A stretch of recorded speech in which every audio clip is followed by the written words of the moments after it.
गरीबी कि 2 वक्त का भोजन नहीं हो पा रहा है। सुदामा जी की पत्नी ने कहा कि ऐसे कौन से मैंने बुरे कर्म किए हैं जिससे मेरे बच्चे भूख की वजह से मरे जा रहे हैं। सुदामा जी ने कहा कि आपने नहीं, मैंने किए। क्या? कहा कि मैंने श्री कृष्ण के साथ में छल किया। वो श्री कृष्ण मेरे मित्र थे। जब मैं गुरु शांतिपन जी के यहाँ पढ़ने गया था, अध्ययन करने गया था, तो वहाँ पर मुझे श्री कृष्ण से मिलने का अवसर प्राप्त हुआ। वहाँ पर श्री कृष्ण मेरे मित्र बने।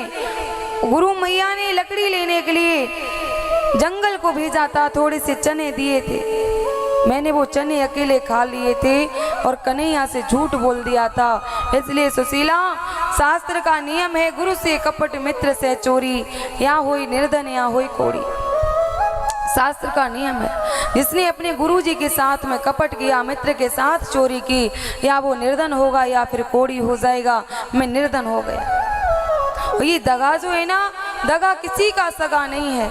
ना मानो तो कर देखो, जिसने जिस संग दगा किया है उनके जाकर घर देखो। दगा कभी किसी का सगा नहीं हुआ है, इसलिए कभी भी किसी के साथ में दगा नहीं करना चाहिए। क्षण भर की खुशी के लिए आप दूसरों के साथ दगा कर देते हो, लेकिन वह क्षण भर की खुशी आपको कितने बड़े पाप में डालती है, इसका आपको अंदाजा भी नहीं होता है। जब सुदामा जी ने कहा कि मैंने अपने मित्र के साथ छल किया है, इसलिए मुझे ये गरीबी प्राप्त हुई है। सुशीला कहती है, अगर तुम्हारे मित्र श्री कृष्ण है तो अपने मित्र से एक बार मिलके तो आओ, उनसे माफी मांग के आ जाना कि मेरे से गलती हुई है, मुझे माफ कर दो। वो माफ कर देंगे। सुदामा जी कहते नहीं सुशीला, मैं नहीं जा सकता। क्यों? क्योंकि दुनिया के लोग कहेंगे जब सुदामा के ऊपर गरीबी आई तो सुदामा को अपना मित्र याद आ गया। वैसे कभी मित्र को याद नहीं किए, और जब गरीबी आई तो मित्र याद आ गया, इसलिए मैं नहीं जा सकता। सुशीला ने कहा कि भगवान को तो सब तभी याद करते हैं जब समय बुरा होता है। अगर तुम उनके दर पे जाओगे और लोग कहेंगे तो वो लोग गलत नहीं कहेंगे, और लोगों की बातों को ध्यान में ना दो, तुम चले जाओ। सुदामा जी बहाना लगाते हुए बोले, मैं कैसे चला जाऊं? मित्र के घर कभी खाली हाथ नहीं जाया जाता, और अपने घर में कुछ नहीं है जिसे लेकर के चला जाऊं। सुशीला ने कहा कि मैं अभी कोई ना कोई इंतजाम करके लाती हूँ। सुशीला निकली अपने पड़ोस में, लोगों के घरों में सुशीला जाती है। सुशीला कहती है, सखी अगर घर में कुछ हो तो मुझे दे दो, मेरे पति द्वारका के लिए जा रहे हैं। द्वारका से जब वापस आएंगे तो तुम्हारा दुगना करके वापस करूंगी, अभी दे दो। लेकिन सुशीला को धक्के दे के बाहर निकाल दिया जाता है। कह दिया जाता है जो पहले लेके गई थी वो दे गई क्या? रोज रोज के बहाने लगा करके आ जाती है, चली जा यहाँ से। सुशीला गलियों में रो रही थी, तो सुशीला की आवाज को एक गरीबिनी ने सुना। उसने सुशीला को बुलाया, याद रखना गरीब की मदद कभी अमीर नहीं करता है, गरीब की मदद कभी भी अमीर नहीं करता है। गरीब की मदद करेगा तो गरीब ही करेगा। उस गरीबिनी ने सुशीला को बुलाया, सखी इधर आओ। सुशीला गई। कहा बहन क्या बात है, क्यों रो रही हो? सुशीला ने बताया कि मेरे पति देव द्वारकाधीश कृष्ण से मिलने जा रहे हैं, द्वारकाधीश श्री कृष्ण से मिलने जा रहे हैं, और मेरे पास भेंट में देने के लिए कुछ नहीं है। मैं मांगने के लिए आई हूं, कोई देने को राजी नहीं है। उस गरीबिनी ने कहा कि सखी मेरे घर में ये कुछ चावल पड़े हैं, इनको तुम ले जाओ, हो जाए तो दे जाना, नहीं हो जाए तो कोई बात नहीं। सुशीला ने अपनी साड़ी को फाड़ा और उन चावलों की एक पोटली बनाई और सुदामा जी के सामने आई। सुदामा जी के हाथों में चावल की पोटली दी और कहा जाओ अपने मित्र से जा करके कहना, एक मास दो पाक में दो एकादशी होए, मेरे घर गोपाल जू नित्य एकादशी हो। अपने मित्र से जा करके कहना कि उनके नियम के अनुसार इस पृथ्वी पर एक महीने में 2 बार एकादशी आती है, लेकिन मेरे घर में नियम को क्यों बदल रखे हैं, मेरे घर से एकादशी निकलने का नाम नहीं ले रही। सुदामा जी ना चाहते हुए चले, चला नहीं जा रहा है। एक वृक्ष के नीचे सुदामा जी लेट गए, सुदामा जी की आंख लग गई, सुदामा जी सो गए। जब कन्हैया ने देखा कि मेरा मित्र चलने में असमर्थ है, तो कन्हैया ने अपने मित्र को उठवाया और समुद्र के उस पार लाके लिटा दिया। सुदामा जी की आंख खुली, देखा समुद्र के किनारे हैं। बाप प्रभु तेरी महिमा अपरंपार है, चलना भी नहीं पड़ा और यहाँ पर आ गए। सुदामा जी ने देखा संध्या का समय है, सारी मल्लाह जो समुद्र में नाव चला रहे थे वो आवाज लगा रहे थे, भैया किसी को पल्ली पार जाना हो तो आ जाओ, पल्ली पार जाना हो तो आ जाओ। सुदामा जी खड़े हो जाएं फिर बैठ जाएं, सुदामा खड़े होके फिर बैठ जाएं। सारी मल्ला आवाज लगा लगा करके चली गई। एक मल्ला सुदामा जी के पास आया और कहा, क्यों रे भाई तुझे उस पार नहीं जाना, तुझे क्या उस पार नहीं जाना? बोले जाना है भैया। फिर क्यों नहीं चल रहा है? कहा कि भैया आज तो मुझे उस पार उतार दोगे ना, तो मेरे पास उतराई में देने के लिए कुछ है नहीं, मैं तुम्हें क्या दूंगा? उसने कहा कुछ तो होगा, मल्ला ने कहा कुछ तो होगा। बोले कुछ नहीं है। कुछ तो होगा? बोले कुछ भी नहीं है। अरे कुछ तो होगा। बोले है क्या? भैया एक पास गरीबी है और जो लेनी हो ये तो ले प्यारे। भैया मेरे पास में गरीबी है, लेना चाहते हो क्या? मल्ला ने कहा तू भी याद रखेगा कि कोई मल्ला मिला था, तू अपनी गरीबी दे दे मुझे उतराई में। आज मल्ला ने सुदामा जी को नाव में बिठा के उस पार किया। वो मल्ला कौन था? वही बचपन का मित्र, वही कृष्ण अपने मित्र को समुद्र पार कराने के लिए मल्ला बन करके आ गया। तो आप क्यों दर बदर भटकते हो? आप भी उस कृष्ण की शरण में जाकर बैठो तो भवसागर पार उतारने के लिए वो मल्ला बन के आएगा। वो भगवान कहता है तू संसार में क्या भटकता है, संसार में दर दर जाके क्यों रोता है? अरे रोना है तो मेरे दरबार में आके रो, एक बार से दोबारा तुझे रोने नहीं दूंगा। ऐसा है वो परमपिता परमेश्वर। सुदामा जी पूछते पूछते आगे बढ़ी, कन्हैया के महल कौन से हैं? कन्हैया के महल कौन से हैं? एक ने बताया भैया जो ऊंचे ऊंचे महल दिख रहे हैं यही कृष्ण के महल हैं।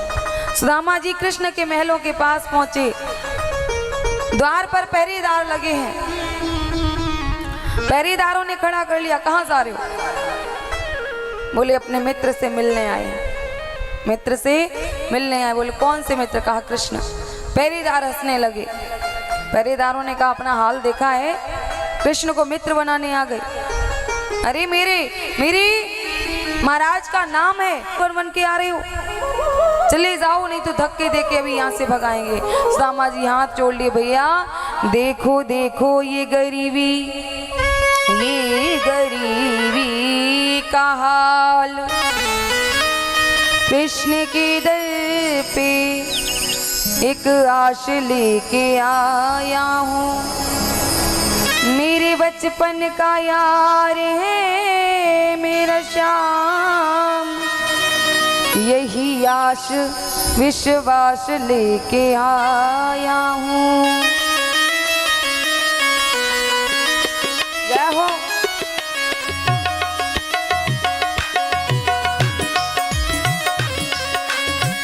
अरे द्वारका लो कन्हैया से कह दो, अरे द्वारका लो कन्हैया से कह दो। दर पे सुदामा गरीब आ गया है, दर पे सुदामा गरीब आ गया है। भटकते भटकते न जाने कहाँ से, भटकते भटकते न जाने कहाँ से तुम्हारे महल के करीब आ गया है, तुम्हारे महल के करीब आ गया है।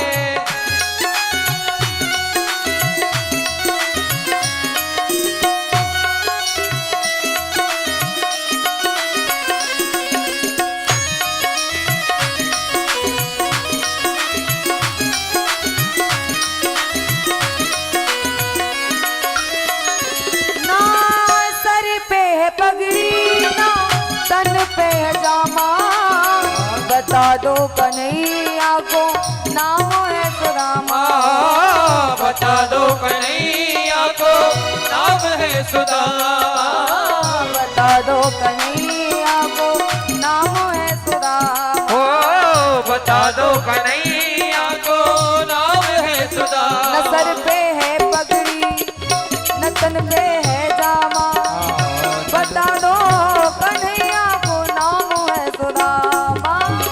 न सर पे है पगड़ी न तन पे श्यामा, बता दो कन्हैया को नाम है सुदामा, बता दो कन्हैया को नाम है सुदामा। बस एक बार जाकर मोहन से कह दो, एक बार जाकर मोहन से कह दो, मिलने सखावर नसीब आ गया है, ओ मिलने सखावत नसीब आ गया है।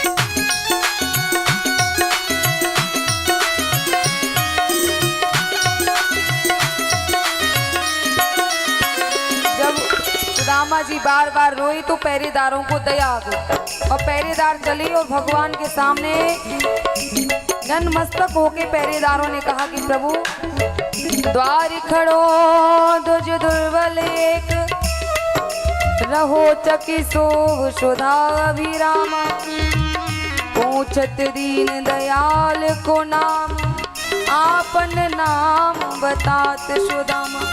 जैसे ही भगवान ने सुदामा का नाम सुना, सुनते ही दौड़े चले आए मोहन, वो सुनते ही दौड़े चले आए मोहन, लगाया गले से सुदामा को मोह, वाह, लगाया गले से सुदामा को मोहन, लगाया गले से, वो सुनते ही दौड़े चले आए मोहन, लगाया गले से सुदामा को मोहन, वो सुनते ही दौड़े चले आए मोहन, लगाया गले से सुदामा को मोहन, लगाया गले से सुदामा को मोहन।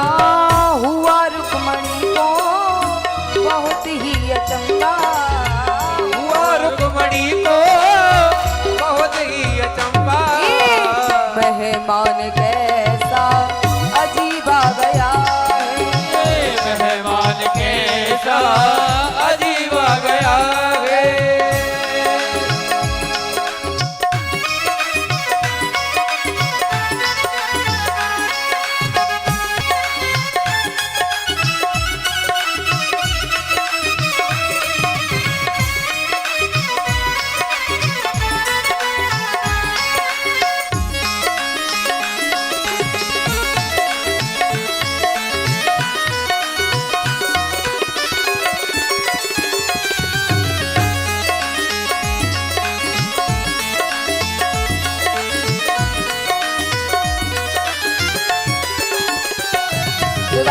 को आकर के भगवान ने गले से लगाया। सुदामा जी की दशा को जब भगवान देखे ना, ऐसे हाल बिमायन सो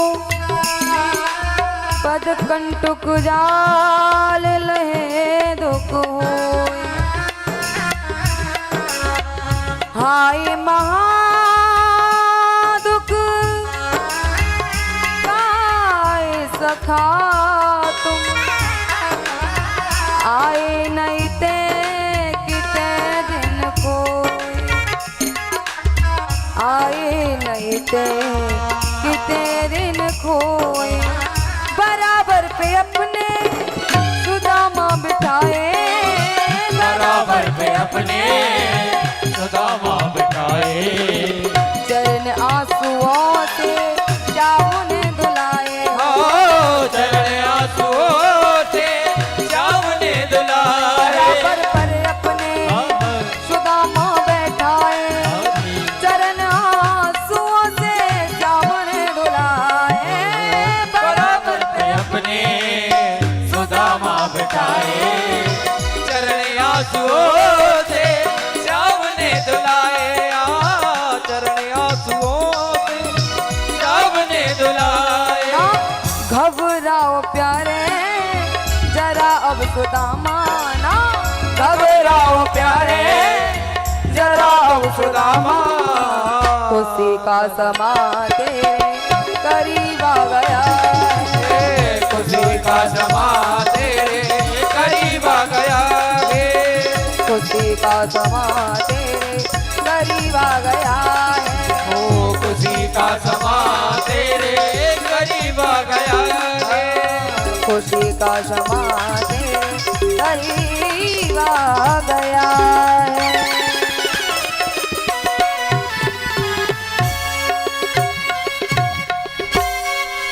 सुदामा जी का जैसे ही भगवान नाम सुने, इतनी तेज से दौड़े, प्रभु का पीतांबर छूट गया, पैरों में खड़ाऊ भी नहीं पहने हैं और दौड़ पड़े हैं।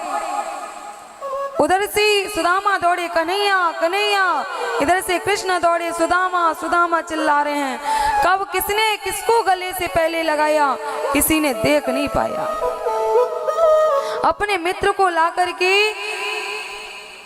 अपने बराबर के आसन पे बिठाई। रुक्मिणी जी विचार में पड़ गई, सोच में कि मेहमान तो बहुत आए लेकिन ऐसा मेहमान पहली बार आया, जिसे देख करके भगवान अपनी ही सुध खो बैठे। रुक्मिणी जी दौड़ी जल लेने के लिए कि भगवान मेहमान के चरणों को धुलेंगे। दौड़ी जब तक जल लेके आई तब तक तो कन्हैया ने सुदामा जी के चरणों को धुल डाला। किससे?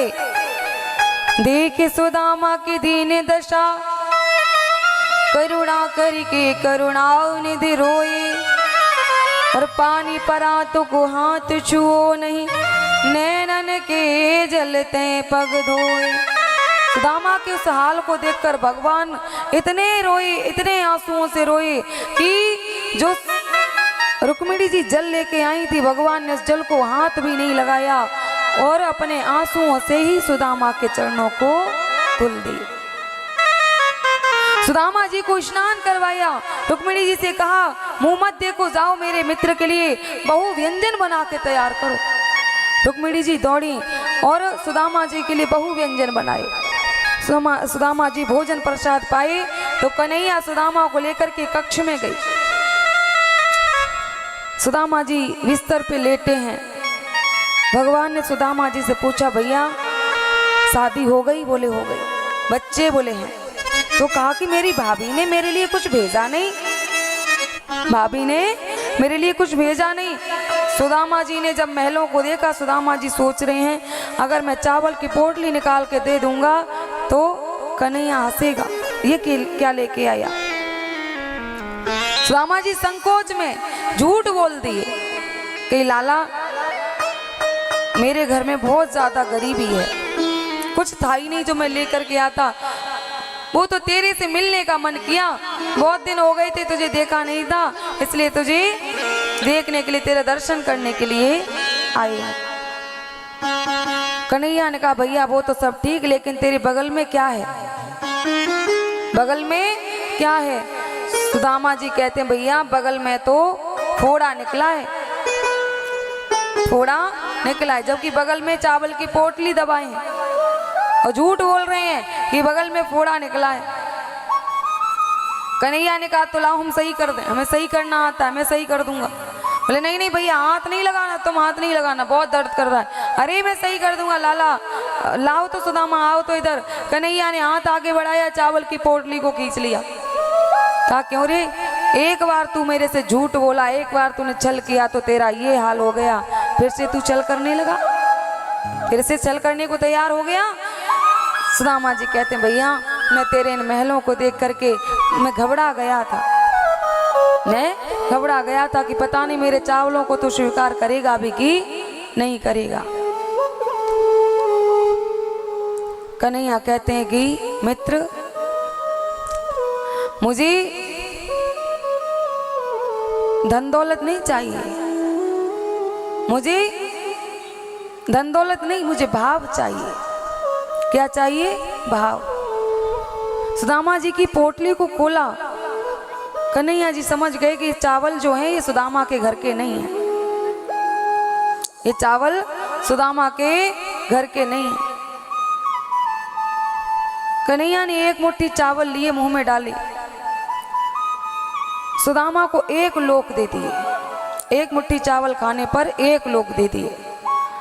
दूसरी मुट्ठी चावल लिए, फिर मुंह में डाले, 2 लोक दे दिए। जैसे ही तीसरी मुट्ठी चावल खाना चाहे वैसे ही रुक्मिणी जी ने हाथ पकड़ लिया। कहा महाराज क्या कर रहे हो, भिखारी को राजा बनाकर स्वयं भिखारी बनना चाहते हो क्या?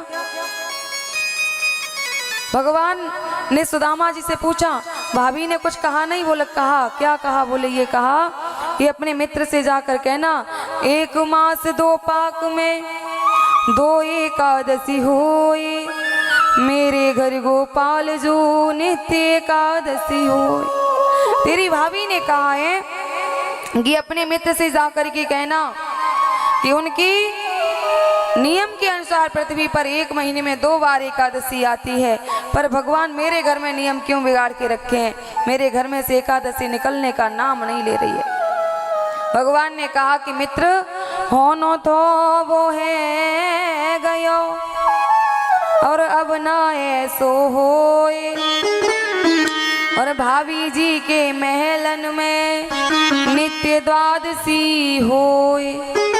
जो होना था वो तो हो गया, लेकिन अब ऐसा कभी नहीं होगा, और तुम्हारे यहाँ हर रोज द्वादशी मनाई जाएगी।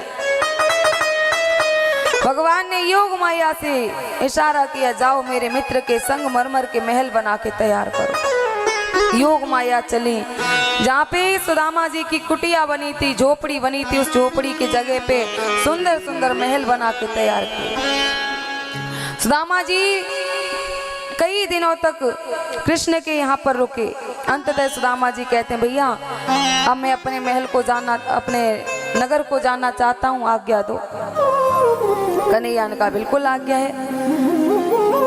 सुदामा जी चलने को तैयार हो गए तो भगवान ने अपनी पत्नियों से कहा कि आशीर्वाद ले लो, ब्राह्मण देव हैं। सारी पत्नियां लाइन लगा के खड़ी, 16,108 की लाइन। सबसे पहले रुक्मिणी जी आई। सुदामा जी ने कहा सदा सौभाग्यवती भव। जामवंती जी आई, सुदामा जी बोले सदा सौभाग्यवती भव। सत्य भावा अब एक हो तो सदा सौभाग्यवती भव हो भी जाए। 16,108 है। सुदामा जी ने कहा लाला पूरे राज्य को इकट्ठा कर लिए हो क्या? कन्हैया ने कहा नहीं नहीं भैया अपनी है। कहा इतनी? बोले हाँ। तो लाला जब तेरी पत्नी है तो सबके बदले को आशीर्वाद तू ही ले ले। कन्हैया को आशीर्वाद दिए और कन्हैया ने विदाई में एक पुष्प पकड़ा दिया। सुदामा जी को विदाई में कृष्ण ने एक पुष्प पकड़ाया। जैसे ही पुष्प दिया तो ब्राह्मण देव नाराज हो उठे। ब्राह्मण देव सोचे, सुदामा जी सोचे कितनी आस लेके इतनी दूर से आए थे और ये फूल में ही काम चला दिया। सुदामा जी को गुस्सा आ गया। सुदामा जी ने कहा जो तूने मुझे दिया मैं तेरा तुझे वापस करता हूँ। भगवान ने तो 2 लोक दिए थे सुदामा को, सुदामा ने अनजाने में वो 2 लोक वापस कर दिए। वो दो लोग वापस कर दिए और सुदामा जी अपने नगर के लिए आई। जिस जगह झोपड़ी थी वहां पे पहुंचे तो देखा कि सुंदर सुंदर महल बने। जो महलों को देख के सुदामा जी रोने लगे। सुदामा जी कहते कन्हैया ये क्या हुआ? नहीं पायो नहीं पायो नहीं पायो रे, तेरी यारी में बिहारी सुख नहीं पायो रे, तेरी यारी में बिहारी सुख नहीं पायो रे। लाला तेरे मिलने के चक्कर में मेरी कुटिया मेरी झोपड़ी पर भी किसी ने कब्जा कर लिया। ऊपर से सुशीला की नजर पड़ गई सुदामा के ऊपर। तो सुशीला ने एक आरती की थाली तैयार की और सुदामा जी की आरती उतारने के लिए नीचे आई। जैसे ही सुदामा जी ने सुशीला को अपने तरफ आते हुए देखा, सुदामा जी सुशीला को पहचान नहीं पाए। किस हाल में छोड़ के गए थे? सुशीला तो वस्त्र आभूषणों से लदी हुई है। सुदामा जी कहते हैं अरे देवी जी दूर रहना, दूर रहना, क्यों मैं पराई स्त्री से चरण स्पर्श नहीं कराता, दूर रहो। सुशीला ने कहा अरे महाराज मैं सुशीला हूं, ऐसे मित्र से मिलके आए कि मुझे ही भूल गए। सुदामा कहते हैं सुशीला तू है? बोले हाँ। बोले ये वस्त्र आभूषण किसके मिल गए? कहा कि सब भगवान की कृपा से अपने ही ये महल हैं और अपने ही ये सब सारे वस्त्र आभूषण हैं। सुदामा जी ने देखा इतने बड़े बड़े महल अपने हैं? बोले हाँ। सुदामा जी ने कहा सुशीला आप घर में किसी बात की कमी तो है नहीं? बोले नहीं। तो कहा फिर अब ऐसा करो, जब कमी भी किसी की है नहीं तो सोने की दाल बनाओ चांदी की रोटी, सोने की दाल बनाओ चांदी की रोटी। सुशीला ने कहा कि महाराज क्या दिमाग से पैदल हो गई हो? अरे दाल दाल की बनेगी, रोटी अनाज की बनेगी, ऐसी बात करते हो? तो सुदामा ने कहा कि जब दाल दाल की बनेगी, रोटी अनाज की बनेगी, तो फिर तूने मुझे भगवान के पास भिखारी बना के क्यों भेजा?